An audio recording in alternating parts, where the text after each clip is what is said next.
tujuan pendirian pesantren Intan Ilmu itu apa? Maka tentunya tujuan utamanya adalah ingin berkontribusi dalam menyebarkan Al-Quran dan Sunnah Nabi Muhammad SAW dengan pemahaman generasi terbaik, generasi pertama terbaik dari para sahabat Nabi radhiyallahu anhum, para tabi'in, tabi'ut tabi'in rahimahumullah ta'ala, kepada umat Islam di Bumi Banjar khususnya, atau bahkan seluruh Indonesia umumnya. Itulah yang menjadi asas dan dasar utama terbentuknya, berdirinya pesantren Intan Ilmu. Kemudian didirikanlah Yayasan Intan Ilmu melalui akta notaris sebagaimana yang tertera pada layar. Kemudian Yayasan Intan Ilmu menyelenggarakan lembaga pendidikan Islam yang berlandaskan ajaran para salaf saleh yang kita namai dengan pesantren Intan Ilmu. Kemudian visi, yaitu menjadi lembaga dakwah dan pendidikan Islam yang unggul di Indonesia, serta amanah dengan mensuri tauladani generasi terbaik umat Islam. Dan untuk mewujudkan visi tersebut, kita memiliki misi,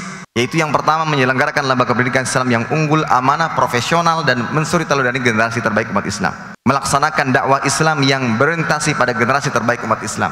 Kemudian yang ketiga, menciptakan kultur pesantren yang tetap menjaga kearifan lokal wilayah Kalimantan Selatan. Yang keempat, melaksanakan pengabdian kepada masyarakat sebagai wujud implementasi ilmu pengetahuan yang berlandaskan nilai-nilai Islam untuk kesejahteraan umat. Yang kelima, menyelenggarakan kegiatan pembinaan Islam, keislaman, baik secara khusus maupun terintegrasi dengan pembekalan konten bidang ilmu. Sehingga dari sini dapat kita pahami, pesantren Intan Ilmu ini berdiri karena ingin berkontribusi untuk menyebarkan dakwah Islam. Maka pesantren Intan Ilmu akan sangat fokus dalam penyelenggaraan pendidikan yang di dalamnya untuk mencetak para duat ilallah. Dari santri-santri saat ia lulus selesai pendidikannya di pesantren Intan Ilmu, ia mampu berdakwah, menjadi seorang imam, khatib Jumat, penceramah dengan bekal-bekal ilmu yang sudah dia dapatkan selama menjadi santri di pesantren Intan Ilmu.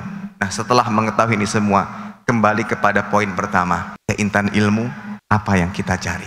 Tentu pesantren tidak membatasi dan tidak melarang ketika ada sebagian santri yang ingin menjadi dokter, ingin menjadi pengusaha, atau profesi yang lainnya. Itu akan menjadi urusan mereka dengan orang tua. Namun pada saat ia belajar di pesantren, maka semua program pendidikan yang ada, dari intrakurikulernya atau kokurikulernya, semua akan terfokus kepada mencetak para pendakwah. Adapun setelah mereka lulus, kemana mereka akan melanjutkan, apa yang menjadi keputusan diskusi antara mereka dengan orang tua, itu akan menjadi keputusan santri dan orang tuanya. Namun kalau ditanya apa sih yang diinginkan oleh pesantren, kami inginkan santri-santri kami fokus untuk belajar agama, melanjutkan pendidikannya di perguruan tinggi agama, dan menjadi seorang pendakwah, menyerukan Al-Quran dan Sunnah. Dan tidak ada ucapan yang lebih baik yang keluar dari lisan seorang kecuali saat dia berdakwah di jalan Allah Subhanahu wa ta'ala.